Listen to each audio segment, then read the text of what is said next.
Արամ Վարդևանյանի մասին, որ հատկանիշներն են լավագույնս բնութագրում մարդուն,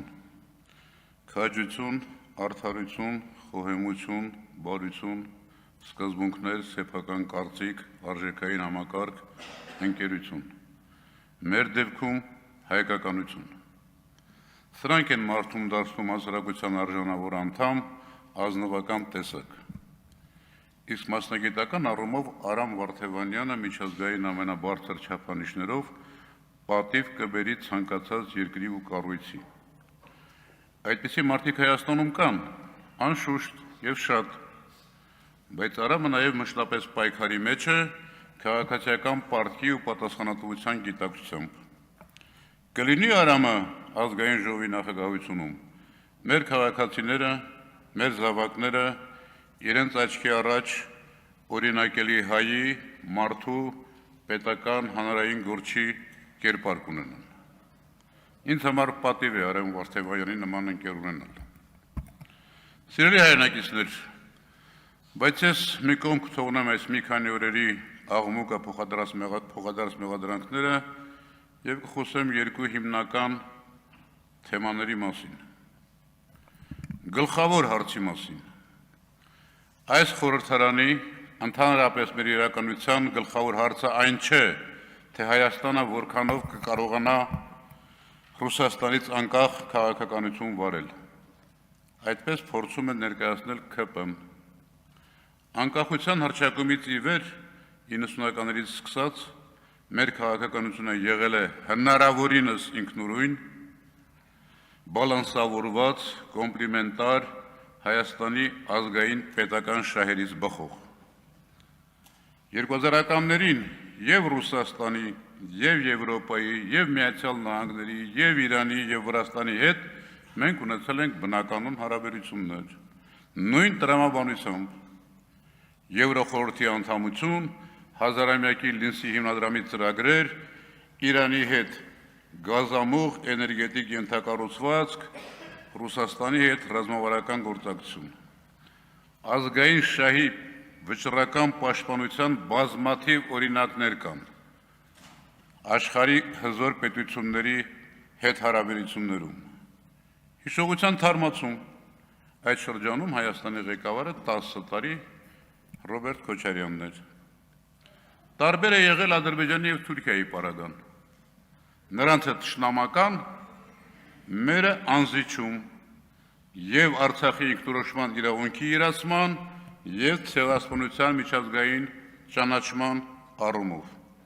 Եվ Հայաստանի այդ ինքնուրույն քաղաքականությունը անկալում ու ընդունում էին բոլոր ուժային կենտրոնները։ Ինչ է փոխվել այսօր եւ որն է իմ կարծիքով մեր գլխավոր հարցը։ Միտումնավոր թե ապիկարության պատճառով մենք պարտվել ենք 20 թվականի պատերազմում։ Անկարողություն այս իշխանությանը հատուկ է, բայց ինչ հիմք կա միտումնավոր բառի համար։ Երբ Նիկոլ Փաշինյանն ասում է 2019-ին Ստեփանակերտում ինքը հայտարարել է Արցախը Հայաստան է եւ վերջ, եւ դրա շնորհիվ մենք հասել ենք այս կետին, որը լավ կետ է, այլ բան չես կարող մտածել։ Որն է այս լավ կետը։ Արցախը չկա, Արցախահայությունը էթնիկ զտման է ենթարկվել, Ադրբեջանի զորքը Հայաստանում է, Ադրբեջանը նորաներ պահանջներ է դնում, Թուրքիան հարաբերությունները պայմանավորում է Ադրբեջանի շահերով եւ բնականաբար իր աշխարհակաղակական նպատակադրումներով։ Ներքին խնդիրների, ժողովրդավարության հետընթացի, բռնաճնշումների, ընտրություն կեղծելու քաղբանտարկյալների մասին չեմ խոսում։ Դրանք մեր լուծելիքն են։ Բայց Բաքվի բանտում 3 տարի պահվող Արցախի ռազմաքաղաքական ղեկավարության արկայությամբ խոսել ինքնիշխանության եւ խաղաղության մասին ստորացվածի անբարոյականություն է։ Ինչ է փոխվել իմ համոզմամբ։ Իշխանության մնալու մտասևեռումով այս իշխանությունը հանձնվել է Թուրքիա-Ադրբեջան տանդեմին, պատրաստ է կատարել նրանց բոլոր պահանջները միայն թե ժամանակ շահի։ Այն Ադրբեջանի, որը Նիկոլ Փաշինյանի բնորոշմամբ 20 թվականին ագրեսոր բռնապետություն միջազգային ահաբեկչության օջախ էր։ Այն Թուրքիայի, որը 20 թվականին վերադառնում էր Կովկաս ցեղասպանությունը շարունակելու, Եվրոպային էլ զգուշացնում էր, թե Թուրքիան վաղը լինելու է Վեննայի պատերի տակ։ Հայաստանի ու հայության համար այս կետը ողբերգություն է, լավ կետ է միայն իր եւ իր խմբակի համար։ Իրենք իշխանություն են։ Պարոն Վարդանյան, խմբակ բառը խնդրում եմ չօգտագործել, այլապես մենք էլ այդ բառը կօգտագործենք։ Ավարտեցիք։ Իրենք իշխանություն են, որովհետև լավ կետ է։ Այստեղ իհարկե օգնում է Արևմուտք Ռուսաստան հակամարտությունը, Իրանի շուրջ կատարվողը, ինչը մեզ դարձրել է ուժային կենտրոնների բախման կետ, սա ևս բացարձակ լավ կետ չէ, ավելին նոր փորձությունների տանող կետ է։ Ուրեմն մեր գլխավոր օրակարգը ոչ թե ՔՊ-ի հռչակածն է, այլ ստորացվածի ենթարկվողի վիճակից դուրս գալը, ինքնուրույն քաղաքականություն վարելը, տարածաշրջանում գործոնի վերածվելը, իրոք ինքնիշխան լինելը, ինչպիսին եղել ենք։ Մենք ենք որոշում մեր ճակատագիրը, թե ուրիշները, ոչ թե որքանով անկախ քաղաքականություն Ռուսաստանից, այլ ինքնիշխան, թե լրիվ կախված Ադրբեջան Թուրքիայից։ Վերջինը ձեր օրակարգն է, բայց ոչ մեր ու հայ ժողովրդի։ Երկրորդ թեման, ինքնության մասին։ ՔՊ-ի նոր թեզն է, ինքնությունը կայուն բան չէ, անընդհատ փոփոխվում է։ Նախ ովքեր եւ ինչն է ձևավորում հավաքական ինքնությունը։ Իմ համոզմամբ հավաքական ինքնությունը ձևավորվել է հազարամյակների ընթացքում մեր հոգևոր, մշակութային, քաղաքական, ռազմական, տնտեսական վերնախավի անհատական եւ խմբային գործունեության արդյունքում, ոչ խմբակային։ Հայոց լեզու, Մեսրոպ Մաշտոց, պատմիչներ, Նարեկացի, Սասունի Դավիթ էպոս, Միջնադարում հայ ազնվականությունը փոխարինած հայ գյուղացու իմաստնություն,